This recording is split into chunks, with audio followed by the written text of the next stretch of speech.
Hey guys, want to learn how to make this whimsical setting?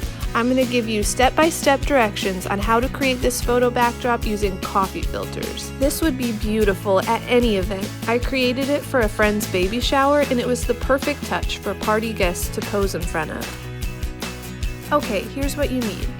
You need coffee filters, and lots of them. I ordered a 1000 count off Amazon for about $17, which I will link below. I was shocked I only ended up using about half my filters for my 8-foot by 7-foot project. I'll also link below the command hooks I used to hang it up, as well as the teal powder dye I used. Get a bucket that you don't mind dyeing your coffee filters in. I went to a hardware store and picked out 2 wooden dowels that were about 4 feet long each. They were $2 a piece. Get your fishing line, some scissors, and your hot glue gun.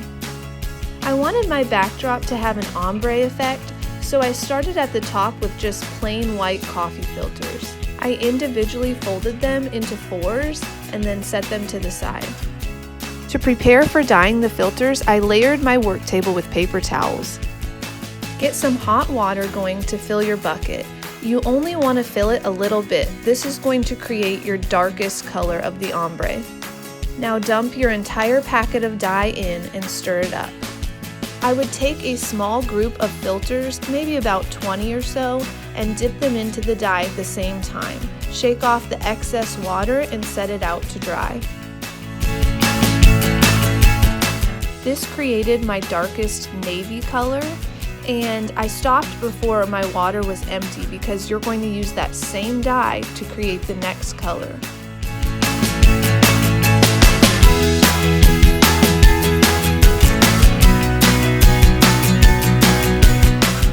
Next, you're going to go back to the hot water and fill it up more than you did the first time.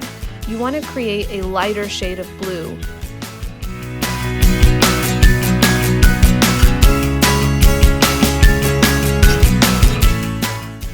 Stir up your dye and repeat the same process, only creating a lighter teal color.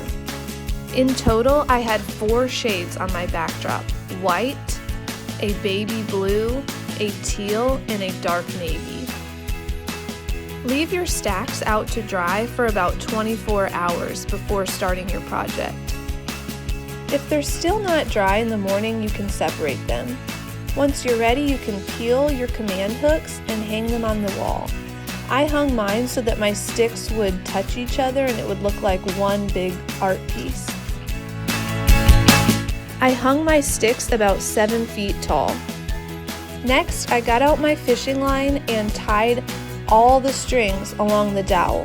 I hung about 11 on each dowel and secured them in place with a little dab of hot glue. Now open a filter and put a dab of hot glue on the fold line. Place the fishing line over the hot glue, fold it back up, and squeeze to set it. I left a small space between filters because you'll eventually fluff them and it'll all get filled in. To fluff it, just open the coffee filter up and give it a little scrunch. In order to create an ombre effect rather than a striped look, you'll want to vary the amount of colors you do on each string. I did 4 on some and up to 6 or 7 on others. You'll repeat the same process with the baby blue filters, the teal, and the navy. Once you start fluffing them, you'll see how they turn into cool-looking flowers.